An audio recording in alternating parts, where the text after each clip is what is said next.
విజయసాయిరెడ్డికి లంచం ఇవ్వబోయిన సీఎం బినామీ. వైసీపీలో ఆ పార్టీ ప్రధాన కార్యదర్శి, రాజ్యసభ సభ్యుడు విజయసాయిరెడ్డి కీలకమైన పాత్ర పోషిస్తున్నారు. అటువంటి విజయసాయిరెడ్డిని డబ్బుతో కొనాలని చంద్రబాబు బినామీ ఒకరు భావించారన్న విషయం తాజాగా వెలుగులోకి వచ్చింది. విశాఖపట్నంలో టీడీపీ ఎమ్మెల్యేల భూ కుంభకోణ వ్యవహారాన్ని వెలుగులోకి తేవడంలో విజయసాయిరెడ్డి కీలకంగా వ్యవహరించారు. ఈ స్కామ్ వెనుక 4 టీడీపీ ఎమ్మెల్యేలతో పాటు మంత్రి గంటా శ్రీనివాసరావు కూడా ఉన్నారని ఆరోపణలు వచ్చాయి.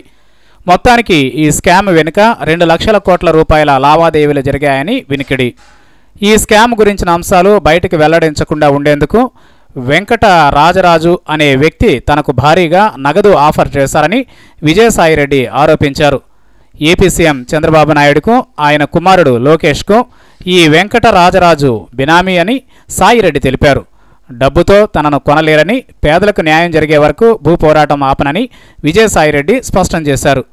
ఈ వ్యవహారంలో సిబిఐ విచారణ చేయించడానికి చంద్రబాబు ఎందుకు వెనకాడుతున్నారని విజయసాయిరెడ్డి ప్రశ్నించారు. అఖిలపక్ష నేతలతో కలిసి భూ కబ్జా బాధితులను ఆయన కలిశారు.